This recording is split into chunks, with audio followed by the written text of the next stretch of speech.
Assalamualaikum warahmatullahi wabarakatuh. Saya Dewi Arianti, calon guru penggerak angkatan 10 dari Kabupaten Bandung, Jawa Barat. Di sini saya akan melaksanakan tugas 2.2.A.8, koneksi antar materi modul 2.2.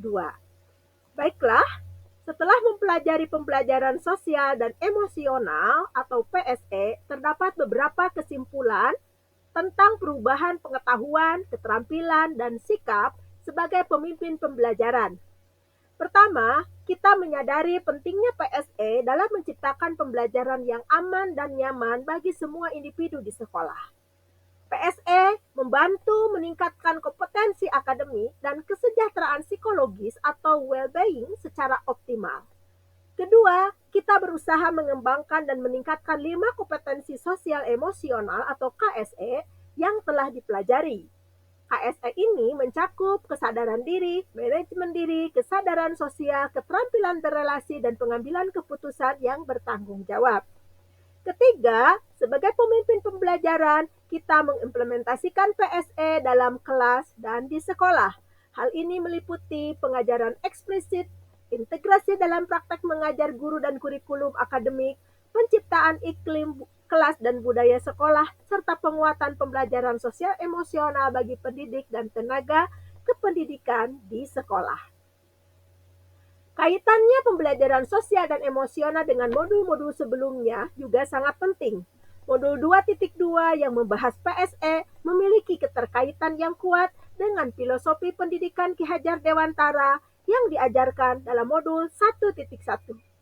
PSE dapat dianggap sebagai bentuk implementasi nyata dari prinsip mewujudkan pembelajaran yang mengutamakan kepentingan anak. Dengan memahami PSE, kita tidak hanya berfokus pada penyampaian materi, tetapi juga mampu memahami dan mendukung aspek sosial emosional siswa. PSE juga dikembangkan dengan menggunakan pendekatan kesadaran penuh atau mindfulness yang dapat memunculkan perasaan tenang, mengurangi stres, meningkatkan fokus dan semangat dalam belajar.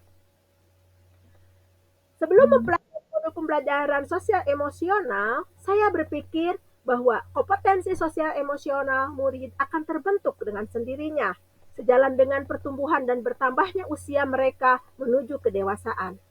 Sehingga dalam pembelajaran di kelas, saya lebih berfokus pada penyampaian materi pembelajaran.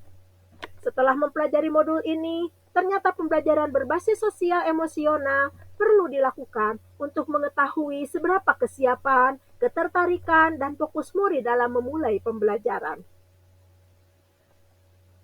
Berkaitan dengan kebutuhan belajar dan lingkungan yang aman dan nyaman untuk memfasilitasi seluruh individu di kelas atau sekolah agar dapat meningkatkan kompetensi akademik maupun kesejahteraan psikologis atau well-being, ada 3 hal terpenting yang telah saya pelajari.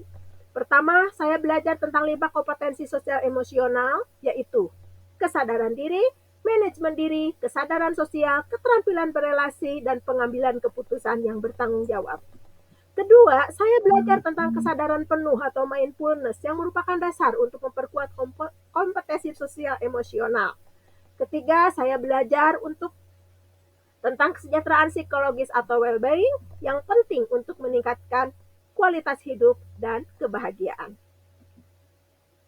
Perubahan yang akan saya terapkan di kelas dan sekolah bagi murid-murid saya pertama pengembangan kesadaran diri dengan cara mengajarkan siswa untuk mengenali dan memahami emosi mereka sendiri, serta mendorong refleksi diri melalui jurnal harian atau diskusi kelompok.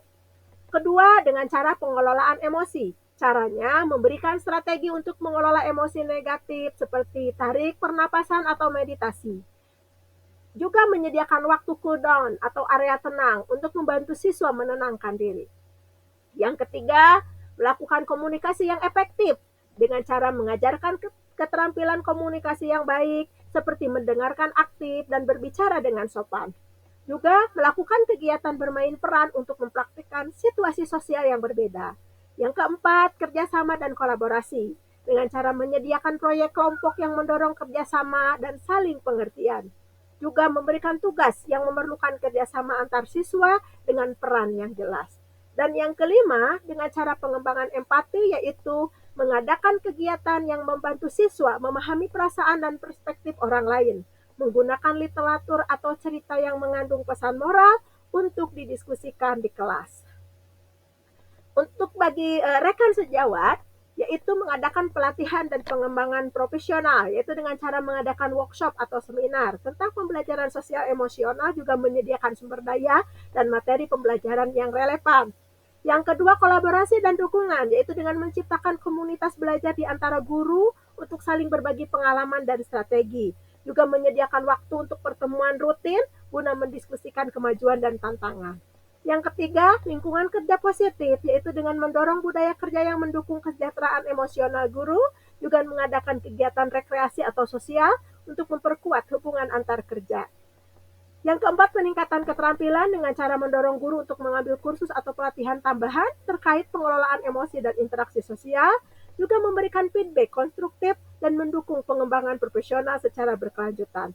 Yang kelima, sistem dukungan, yaitu dengan cara membentuk tim dukungan yang bisa membantu guru dalam menangani masalah sosial emosional di kelas, juga mengembangkan rencana tindakan untuk situasi darurat atau krisis emosional. Barangkali itu saja yang bisa saya sampaikan. Terima kasih banyak. Mohon maaf kalau ada salah pengucapan dan salah kata. Salam guru penggerak. Tergerak, bergerak, menggerakkan. Wassalamualaikum warahmatullahi wabarakatuh.